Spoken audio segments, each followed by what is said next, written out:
Disiarkan langsung Ya, dari Kementerian Kesehatan Republik Indonesia, Radio Kesehatan untuk Indonesia yang lebih sehat. Halo Sobat Sehat, kita bertemu lagi di siaran sehat bersama dengan Dr. Reisa. Dan seperti biasa, nanti kita mau ngobrol-ngobrol sama Dr. Reisa untuk membahas tema topik yang sangat menarik.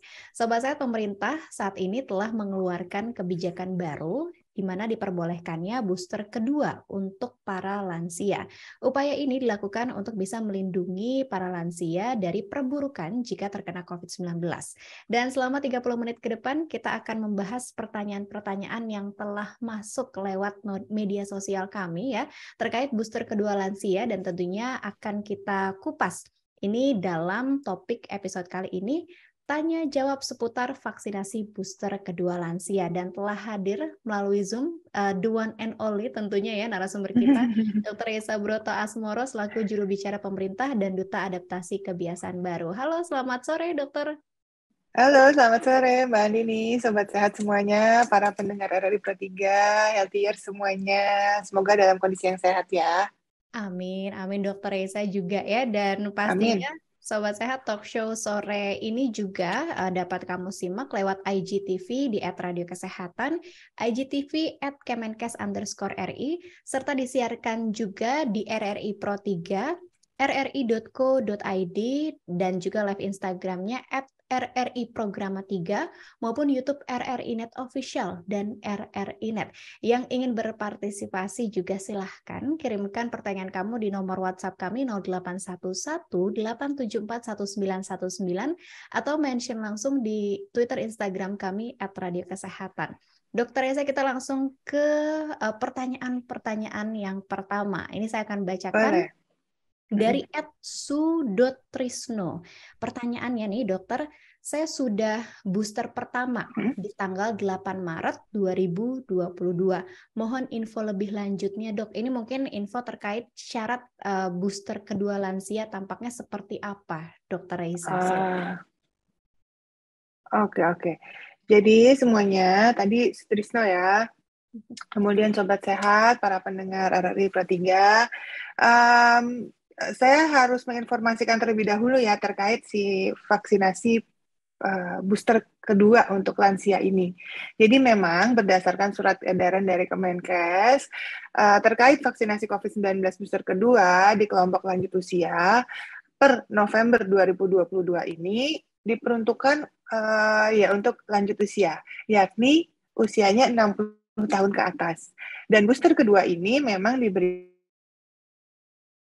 dengan jeda atau interval ya jaraknya minimal 6 bulan sejak dia melakukan vaksinasi booster yang pertama. Ya, jadi kalau tadi Sutrisno tadi ya, kalau sudah berusia 60 tahun ke atas, ya sudah diperbolehkan ya untuk melakukan booster kedua. Ya, kalau misalnya yang pertama kemarin kan 8 Maret ya, jadi ya udah bisa karena kan udah lebih dari 6 bulan tuh. Tinggal cek aja ke aplikasi Peduli Lindunginya. Nanti di sana kan ada tuh e-tiketnya. Nanti kalau sudah keluar e-tiket untuk booster keduanya, bisa langsung ke fasilitas pelayanan kesehatan terdekat untuk minta booster keduanya kalau memang kondisinya sehat dan memungkinkan.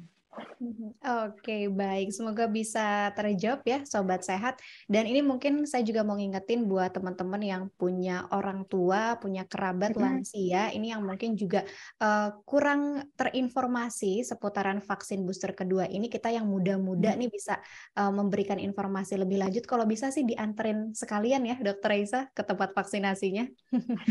Oke, baik. Dan baik, kita ke Bener, pertanyaan. diajak, didaftarin, ya kan? Betul, betul sekali, dokter. Nah, kita ke pertanyaan selanjutnya. Ini terkait tiket booster kedua di aplikasi Peduli Lindungi. Ada pertanyaan dari Tati Sulfial Jawi.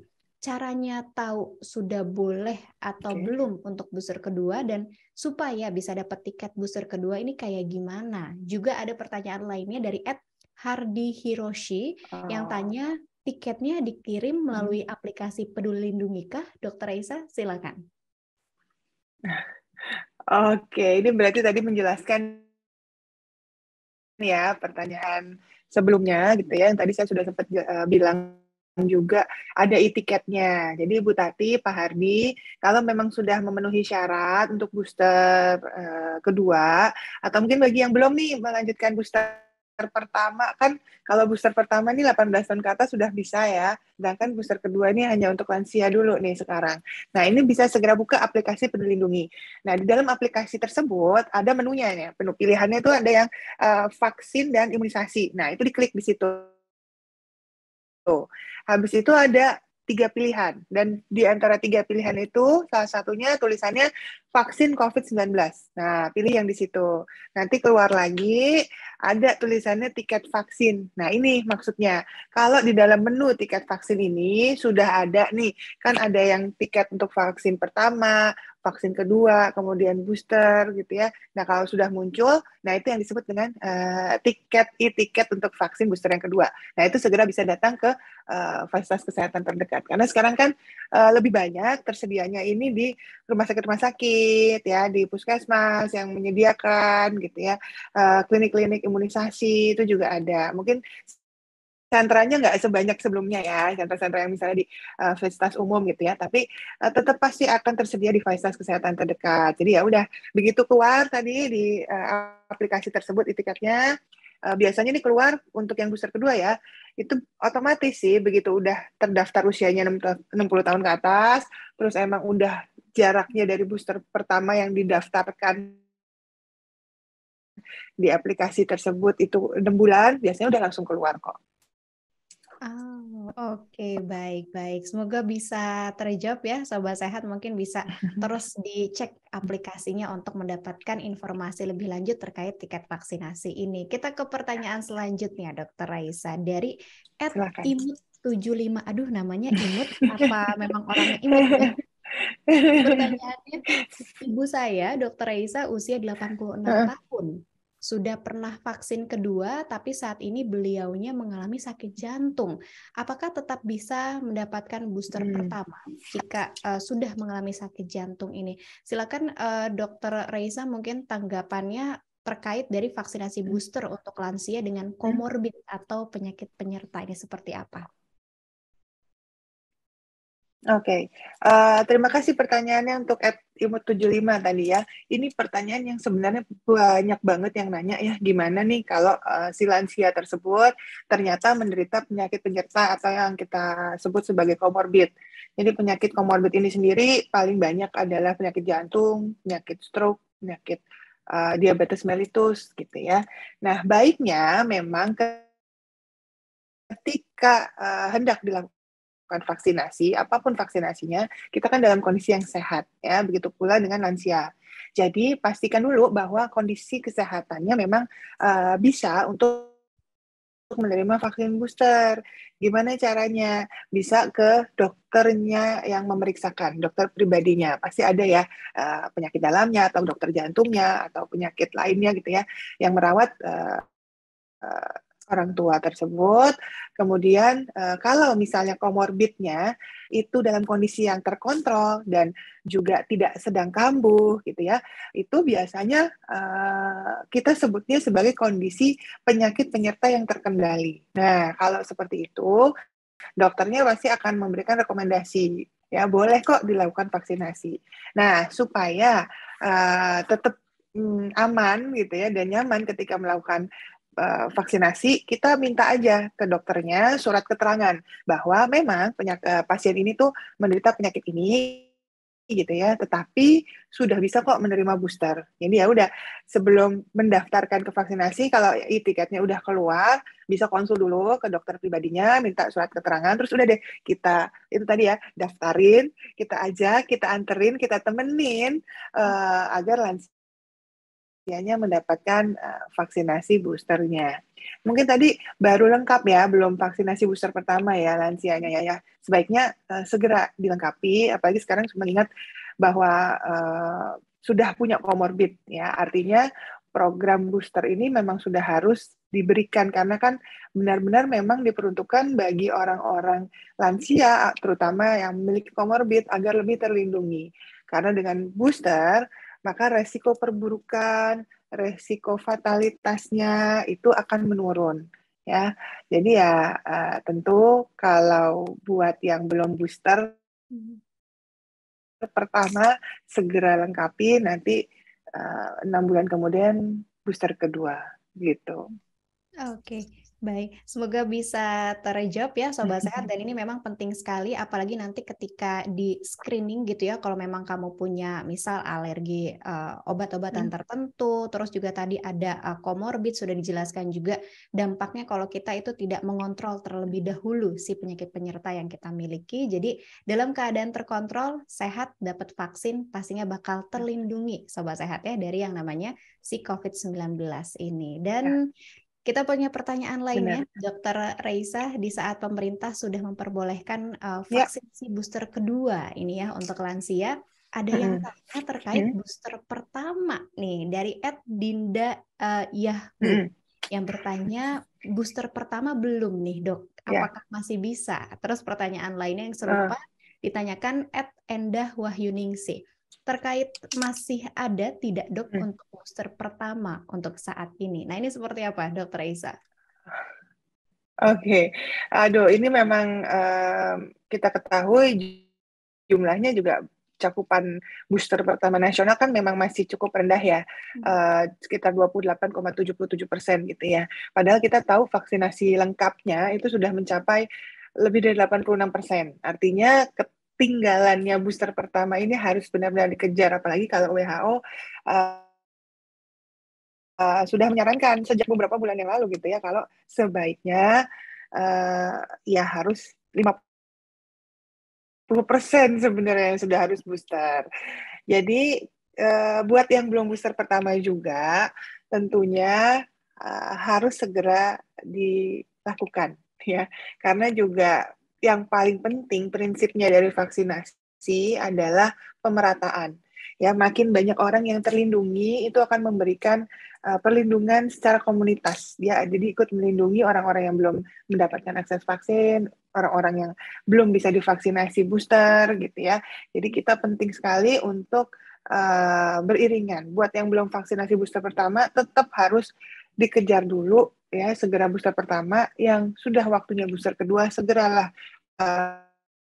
Ya, jadi bagi yang belum juga melakukan booster pertama, ya tetap harus sesegera mungkin untuk memenuhi booster pertamanya untuk mendapatkan perlindungan yang optimal. Ya, karena kan yang paling penting tadi ya, yang namanya perlindungan terhadap komunitas. Makin banyak yang punya perlindungan akan melindungi masyarakat lainnya, melindungi orang-orang yang belum mendapatkan akses vaksin, dan orang-orang yang belum bisa dilakukan vaksinasi booster.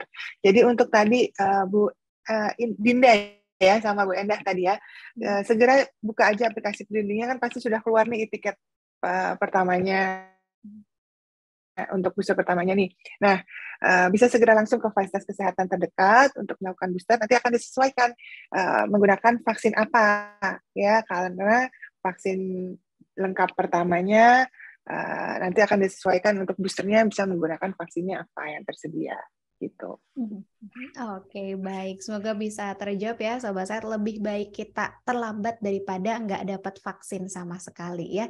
Kita ke pertanyaan berikutnya. Ini cukup banyak pertanyaannya dokter ya, yang serupa. Saya bacakan dari netizen @jamil. Info vaksin booster kedua di puskesmas mana aja? Senada juga dari @anggoro Susanto. Booster kedua di daerah istimewa Yogyakarta di mana ya? Ada juga Maijus yang tanya sentra vaksin booster pertama di Jakarta Barat di mana?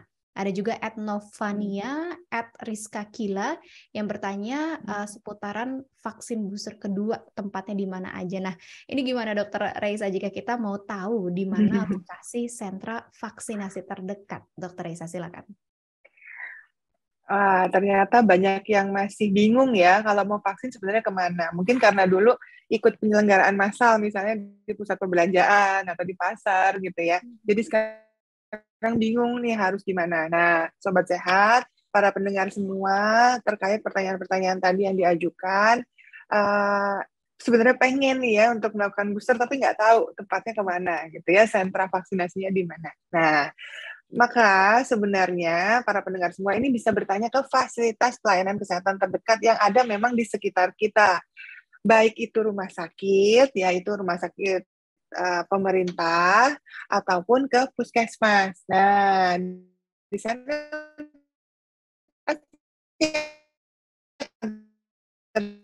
tersedia vaksin-vaksin sudah disiapkan. Misalnya sentra vaksinasi lainnya.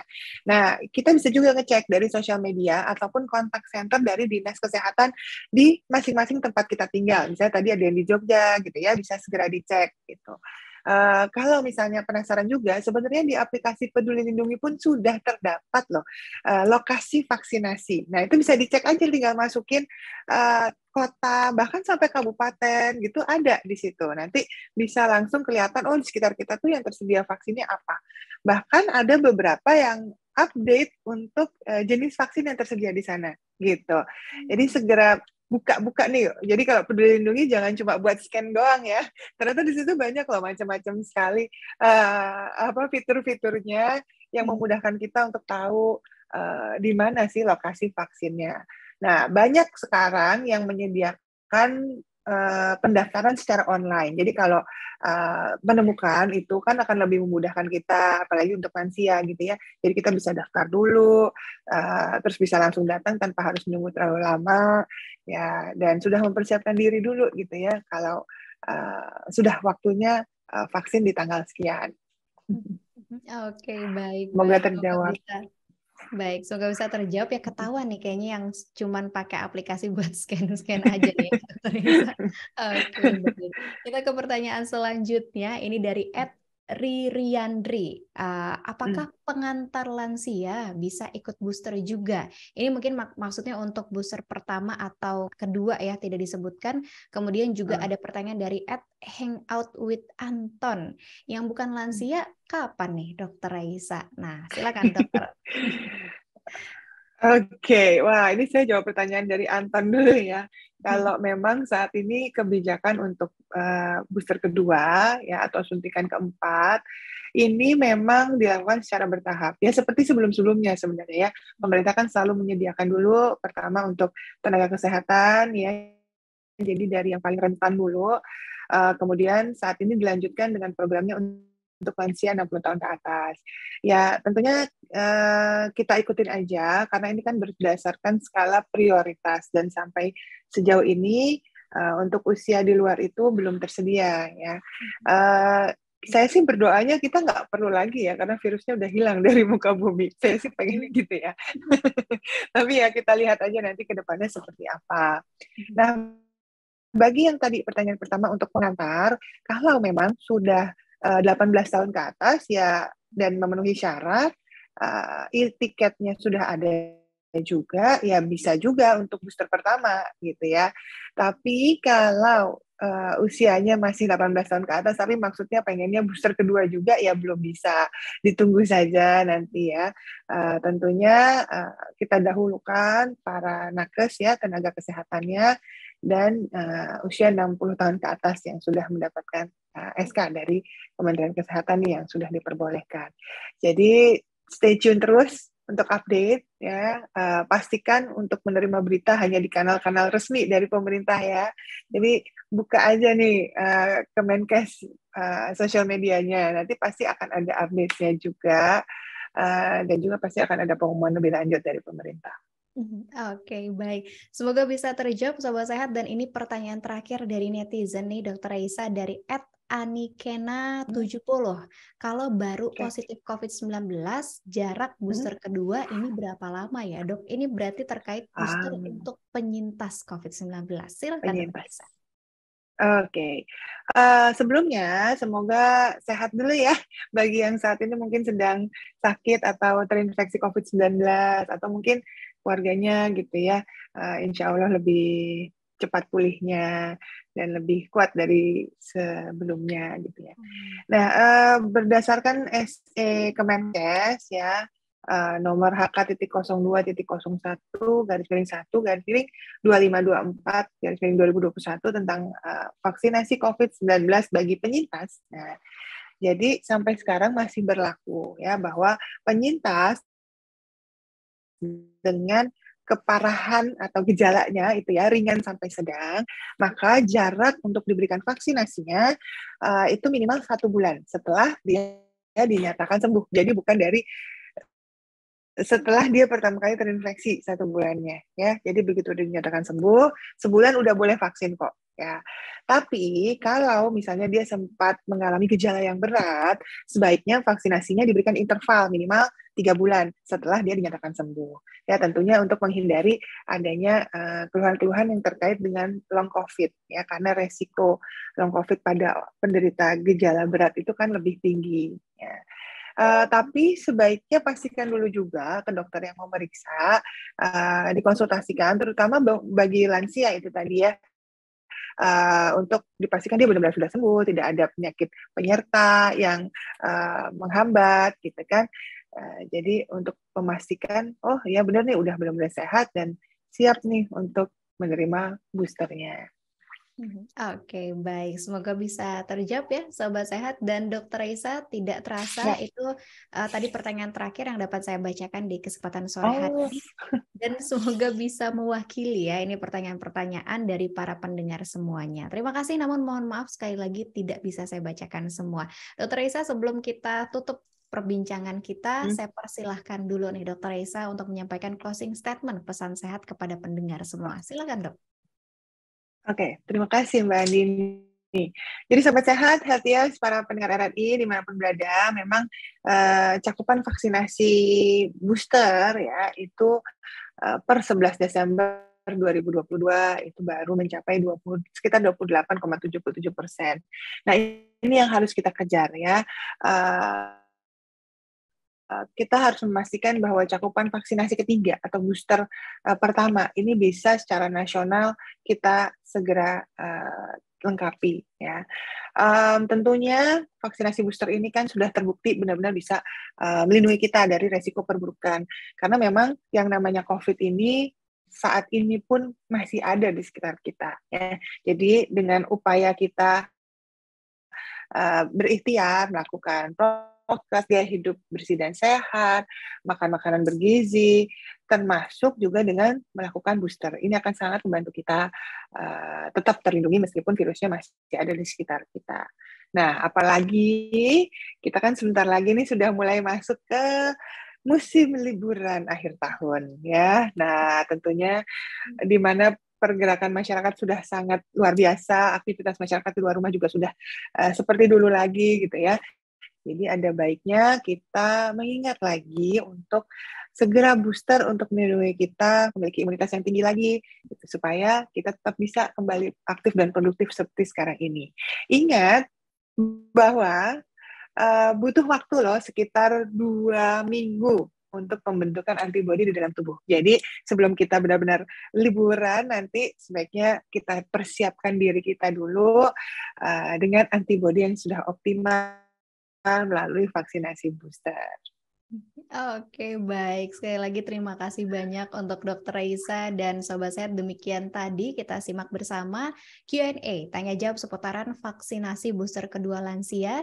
Dan terima kasih sekali lagi untuk narasumber kita, Dr. Raisa Broto Asmoro, selaku juru bicara pemerintah dan Duta Adaptasi Kebiasaan Baru. Sehat selalu, dokter. Semoga kita bisa berbincang kembali di kesempatan berikutnya.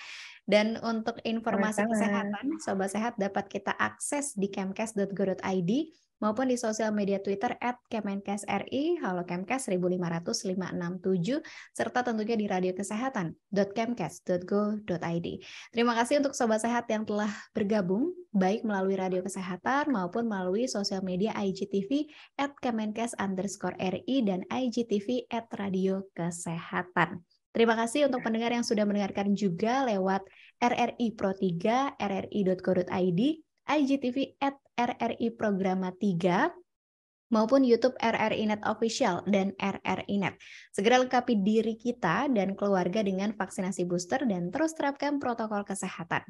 Saatnya saya Andini dan kerabat kerja yang bertugas pamit undur diri. Selamat kembali beraktivitas. Salam sehat untuk kita semua.